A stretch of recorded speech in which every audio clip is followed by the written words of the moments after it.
Hey guys, and welcome back to Gap Grace Point Online. This is episode 7 in our covered series as we look at how God keeps us safe, how we can be covered in terms of personal safety, and what we can learn all about God protecting and caring for us and keeping us covered.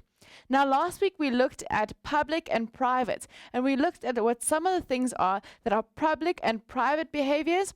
And we looked at what are some public and private parts of our body, as well as places we can go to.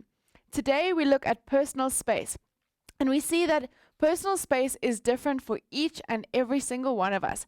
Some people like people really close to them, and then they feel safe, but other people like people at a bit of a distance, and then they will feel safe. And so personal space is different for each and every one of us. To help us learn about personal space, we will look at the 6 different personal space bubbles today. So let's have a look at them together. Our first personal space bubble that we look at is called our personal space bubble. So in this personal space bubble is only us and no one else. This is our private space so that we can do whatever we need to do in that space. No one is allowed to come in that space, and as soon as we feel uncomfortable and someone tries to come into that space, we need to say no, go and tell someone on our network. No one is allowed to come into our personal space bubble without our permission or without a really good reason. So for example, if the doctor needs to come into our personal space bubble because there's something wrong with us, we might need to allow him or her into that personal space bubble for a short period of time, but we know that we have choice, control, and a time limit, and that helps us feel safe. The second bubble that we look at is our kiss, cuddle, and squeeze bubble. In this bubble are people that we know really, really well and we feel comfortable with. And these are people we like to give a hug, a kiss, or a squeeze to. And so for some of us, our family might be in that bubble. But remember, like with all the bubbles, those people can only come into that bubble if you want them to and give them permission. Remember that you decide who comes into the bubble, not that person. Your body belongs to you and you have the right to say what happens to it. The third bubble that we look at is our hug bubble. This is the bubble where people that we know, maybe not as well as the previous bubble, but we know them quite well. And so we like to give them a hug. We feel comfortable with them coming into our hug bubble so that we can have a hug and we don't feel like it is a threatening or uncomfortable or unsafe space to us. Once again, remember, if someone tries to come into that bubble and we are not comfortable, you can say no, go, and tell someone on your network. Next up, we have our high five bubble. These are people that we know, but maybe we're not as comfortable with them, so we wouldn't like to give them a hug. We want to give them a high five instead. An example of this could be a teacher or a coach. It's someone you're familiar with, but not comfortable enough to let them into your hug bubble. Remember, if they try to give you a hug or try to come in for a kiss, cuddle, and squeeze and we're not comfortable, you can say no because your body belongs to you and you have a right to say what goes. The second last one we have is our wave bubble. These are people that we might be familiar with, but we don't know all that well. An example could be neighbors or people we see at church, but these are people that we don't really want them to come into our kiss, cuddle, and squeeze bubble or a hug bubble, or a high five bubble. And so we will just wave at them from a distance so that we feel comfortable and safe. Lastly, we have our stranger bubble.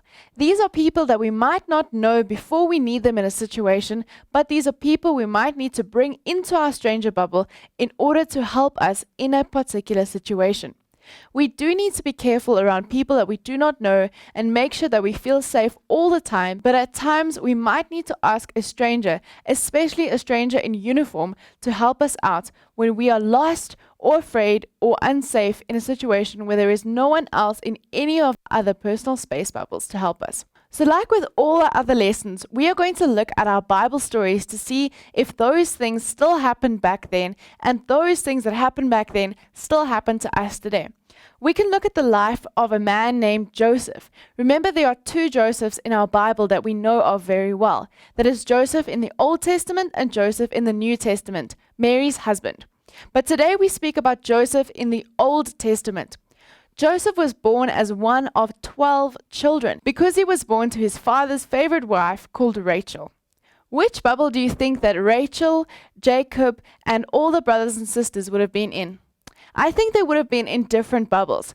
The father and the mother of Joseph might have been in his kiss, cuddle, and squeeze bubble because he was comfortable, knew them very, very well, and liked having comforting or close hugs, kisses, and cuddles from them. But his brothers were in a different bubble. Because they were so jealous of him as the favorite, they might have been in the hug or even the high five bubble. At some point in Joseph's life, his brothers became so fed up with him being the favorite that they decided they were going to sell him and he was going to be a slave in Egypt. Do you think the bubble they were in would have changed? Remember that Joseph got to decide which bubble they would be in, not the brothers. I think they would have changed. It might have shifted from being in a hug bubble or a high five bubble to being in a stranger bubble. People he felt like he never knew before because of what they'd done. In Egypt, Joseph did so well because God was on his side that Potiphar really favored him, and Joseph became like his personal assistant. Which bubble do you think Potiphar would have been in? I think perhaps he would have been in the high five bubble because they worked together, they knew each other well, but not that close that they would have liked to be in each other's hug bubble. Because Potiphar was so impressed with Joseph, there came a time where his wife became jealous. She even came to a time where she wanted Joseph to sleep with her because she found him quite desirable. But Joseph knew his personal safety and he felt unsafe with this, and so he said no. He should have gone and told someone, but instead he ran away. Which personal space bubble do you think that she would have been in? I think she would have been in his stranger bubble or even his wave bubble because he was not comfortable with her. Because of what happened, she went and told her husband that Joseph had tried to do something that she was not comfortable with, and he got thrown into prison. But because God was with him and because God had given him a special gift to interpret dreams, Joseph made friends quite quickly in the prison, and people really became familiar with him and liked him because he was able to tell them what their dream meant. Which personal space bubble do you think those people in the prison with him would have been in? They might have been in the wave, they might have been in the high five, or they could have been in the hug bubble, depending on their relationship and where Joseph would have liked them to be in. But also because of their gift, later there came a time where the king of Egypt, called the Pharaoh, needed someone to interpret some dreams he was having. People told him about Joseph, who had this amazing gift to interpret dreams. And so when Joseph got out of the prison, he went and he told him what the dream meant.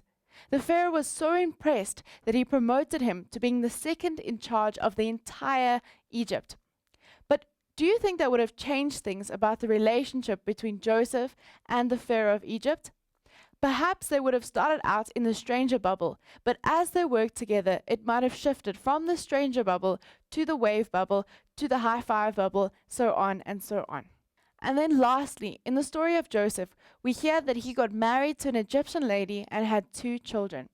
Which personal space bubble do you think they would have been in?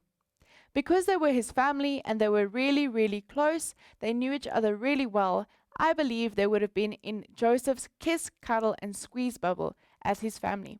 It's not always that our family is in this bubble, but in his case, they were. And so today we learn a couple of things. We remember that there are 6 different personal space bubbles and that we get to decide where people are in those personal space bubbles.